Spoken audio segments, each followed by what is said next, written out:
क्या आपको पता है कि मनुष्य को जन्म लेने के लिए 84 लाख बार अलग अलग योनियों में जन्म लेना पड़ता है। आपने तो सुना ही होगा कि मृत्यु के बाद यमदूत इंसान की आत्मा को यमलोक ले जाते हैं, जहाँ पाप और पुण्य को तौला जाता है, कर्मों का हिसाब किया जाता है और सजा सुनाई जाती है। लड़की को परेशान करने पे कौन सी सजा, किसी की संपत्ति हड़पने वाले को कौन सी सजा दी जाती है और किस गुनाह की कौन सी सजा दी जाती है, ये हम आपको आज बताने वाले हैं। लोगों का कहना है कि वेद पुराण को घर पे कभी नहीं रखना चाहिए और ना ही इस किताब को कभी पढ़ना चाहिए। पर ऐसा क्यों? क्योंकि इस किताब को सिर्फ और सिर्फ तब पढ़ा जाता है जब किसी की मृत्यु हो जाती है। मृत्यु एक ऐसा सच जिसे बहुत कम लोग समझ पाए। पुराणों के अनुसार जीवन में अच्छे कर्म करने वाले स्वर्ग में जाते हैं और पाप से भरे जीवन जीने वाले लोग नरक की ओर चले जाते हैं। लेकिन क्या ये सच में ऐसा होता है? क्या आपने कभी ये सोचा है कि मृत्यु के बाद एग्जैक्टली होता क्या है? इस सब के बारे में हम जानते हैं इस एक किताब से, जिसका नाम है गरुड़ पुराण। गरुड़ पुराण 18 महापुराणों में से एक है। गरुड़ पुराण के 2 मेजर पार्ट्स हैं, जिनमें से पहला पार्ट यानी पूर्व खंड में विष्णु जी की भक्ति के बारे में, मेडिटेशन, योग जैसे और भी गहरे ज्ञान के बारे में लिखा गया है। लेकिन गरुड़ पुराण का दूसरा पार्ट उत्तरखंड वो बात करता है राक्षस के बारे में, मृत्यु के बारे में। यमलोक चैप्टर 1। गरुड़ पुराण में विष्णु जी ने ये बताया है कि यमलोक में चित्रगुप्त जी के पास हर इंसान के कर्मों की लिस्ट होती है। उसने कितने पुण्य किए, कितने पाप किए, ये सब कुछ डिटेल में लिखा होता है। चित्रगुप्त की सभा में हर प्राणी के पाप और पुण्य डिस्कस किए जाते हैं और उसके हिसाब से उसकी पनिशमेंट को भी डिसाइड किया जाता है। यमराज की सभा में जाने के लिए 4 दरवाजे होते हैं। जो लोग पुण्य आत्मा होते हैं, मतलब जिनके दिल साफ हो, उन्हें पूर्व यानी कि ईस्ट के दरवाजे से जाने को मिलता है। इस रास्ते में गार्डन से, सुंदर हंस है और ये अमृत से भरा हुआ होता है। पश्चिम यानी कि वेस्ट का रास्ता, जो ज्वेलरी से डेकोरेट किया हुआ है। जो संत है उनको इस रास्ते से जाने को मिलता है।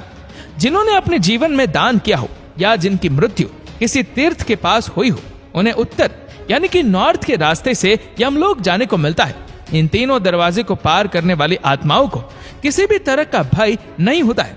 उन्हें हर तरह की सुख सुविधाएं दी जाती है। यमलोक में उनकी मुलाकात धर्मराज से होती है, जो उनके आगे के सफर पर उन्हें ले जाती है। और जिन लोगों ने पाप किए हो, दूसरों को दुख पहुंचाए हो, उन लोगों को दक्षिण के द्वार से उसे यमलोक पहुंचाया जाता है और इस द्वार की दूसरी तरफ उनके बुरे कर्मों का फल उनका इंतजार करता है, क्योंकि वहां उनकी मुलाकात होती है धर्मराज के भयंकर अवतार यमराज से, जो उन्हें उनके पापों की सजा देता है। Punishment chapter 2। गरुड़ पुराण में अलग अलग पापों और दुष्कर्मों के लिए 28 अलग अलग भयानक और दर्दनाक पनिशमेंट बताई गई है। हर बुरे कर्म के लिए एक सजा है। इनमें से 4 ऐसी भयानक सजाएं हैं जिनके बारे में सुनकर आपका दिल दहक जाएगा। भयानक चाबुक मार। जो लोग दूसरों की संपत्ति चुराते हैं, यम के सेवक उन्हें रस्सी से बांधकर तमीस राम नाम के नरक में भेज देते हैं। उस नरक में उनको चाबुक से लगातार मारा जाता है। उनके बदन को इतना छील दिया जाता है कि उसमें से खून बहने लगे और वह इंसान बेहोश हो जाए। जब उसे होश आता है तो ये सारा प्रोसेस रिपीट किया जाता है, तब तक जब तक उसके सारे पापों की सजा खत्म नहीं हो जाती। दूसरी सजा रौरावम यानी सांपों से डसवाना। जिन लोगों ने दूसरों के साथ किसी भी तरह का छल कपट किया है, उन्हें रौरावम नर्क में भेजा जाता है। चलते हुए कोयले से भी भरी धरती पर उन्हें फेंक दिया जाता है, जहां वो अपनी जान बचाने के लिए यहाँ वहां भटकते हैं। उनके पैर छीलकर फट जाते हैं, जिसके बाद सैकड़ों जीव जैसे सांप, मच्छर, बिच्छू, कौवे उनके बदन को नोच नोच कर खा लेते हैं। उनका शरीर दोबारा जुड़ता है और पूरी सजा फिर से दोहराई जाती है। नर्क लोक की तीसरी सजा कुंभीपाकम यानी तेल में पकाया जाना। जो लोग दूसरे लोगों को अपने फायदे या मजे के लिए नुकसान पहुंचाते हैं, उन्हें कुंभीपाकम नर्क में भेजा जाता है, जहां एक बड़े से बर्तन में उबलते हुए तेल में उन्हें जलाया जाता है। चौथी भयानक सजा तप्ता मूर्ति यानी जलाया जाना। जो लोग नाजायज रिश्ते बनाते हैं, अननेचुरल सेक्सुअल एक्टिविटीज करते हैं, उन्हें इस नर्क में जलाया जाता है। तपते हुए अंगारों से तहकती हुई जमीन पर उन्हें बांधकर फेंक दिया जाता है, जहां उनका बदन धीरे धीरे आग में पिघल जाता है। मृत्यु चैप्टर 3। एक व्यक्ति की मृत्यु तय होने के बाद जिस वक्त उसके शरीर से उसकी आत्मा निकलती है, उसके सेंसेस काम करना बंद हो जाते हैं। उसे लोक परलोक सभी एक साथ दिखाई देने लगते हैं। जब प्राण निकल जाते हैं तो एक मनुष्य को इतना दर्द होता है जैसे उसे 40,000 बिच्छुओं ने एक साथ डंक मारा हो। मृत्यु के समय यमलोक से 2 यमदूत आते हैं।